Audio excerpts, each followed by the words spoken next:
In a previous lesson, we looked at intervals based on the major scale. But what happens if the upper note is not where you would normally be in the major scale? What if we expected it to be sharp, but it was lowered a half step and was now natural? Or if we expected it to be natural and it was lowered a half step and was now flat? Or if we expected it to be flat and it was lowered a half step to be double flat? Well, if this was a major interval, the flattened upper note would make it a minor interval. If it was a perfect interval, the flattened upper note would make it diminished. The shorthand for minor is a small m, and the shorthand for diminished is dim. Let's look at a few examples. If the bottom note of a second was a C,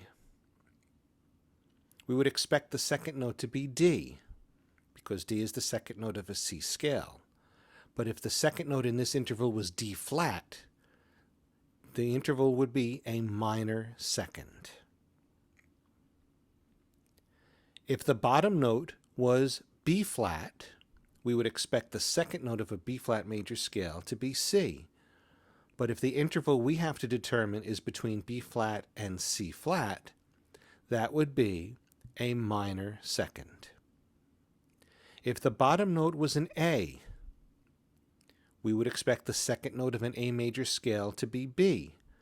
But if the interval was A to B flat, that would be a minor second.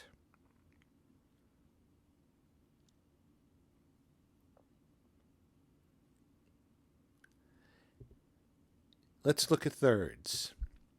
If the first note of an interval was a C, we would expect the third note of a C scale to be E. So if it was an E flat, that would be a minor third. We've lowered the third a half step. If the bottom note was a B flat, we would expect the third note of a B flat scale to be D. But if the interval we need to talk about is B flat to D flat, it is a minor third. If the bottom note of the interval is A, we would expect the third note of an A major scale to be C sharp. So if all we see is a C or a C natural, that would be a minor third.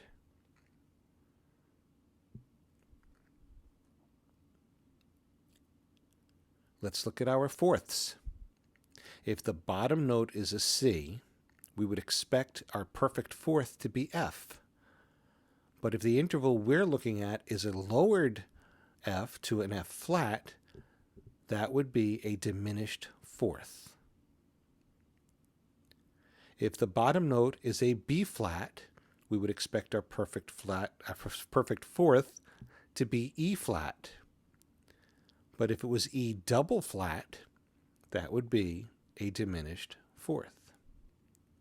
If the bottom note was an A, we would expect the fourth to be D.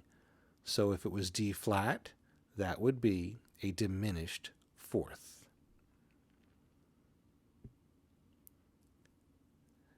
Now that we know that our bottom notes in these examples will be C, B flat, and A, we can just leave those there.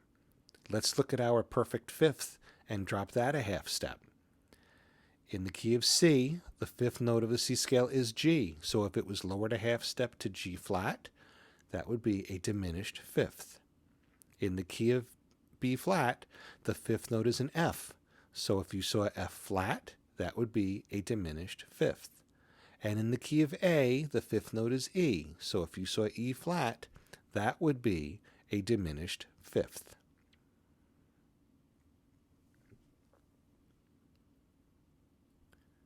For our sixths, the sixth note of a C scale, if you had an interval over a C, would be A. So if you saw A flat, that would be a minor sixth. In the key of B flat, if your bottom note's a B flat, you'd expect that top note to be G. So if it's G flat, that would be a minor sixth. In the key of A, the sixth note is an F sharp. But if there's no sharp there and it's just an F natural, We've lowered that a half step. It is now a minor sixth.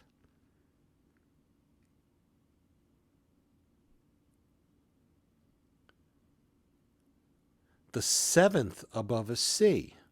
In a C major scale, the seventh note is B. So if it was lowered a half step to B flat, that would be a minor seventh.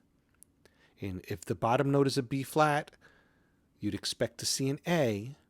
So if it was A flat, that would be a minor seventh.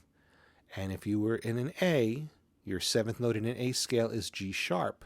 So if it was a G natural or plain old G, that would be a minor seventh. The last example for this lesson will be octaves.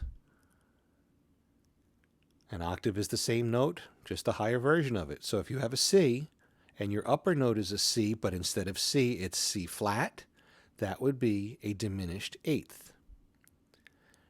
If your bottom note's a B flat and your top note is not a B flat, but a B double flat, that is a diminished eighth.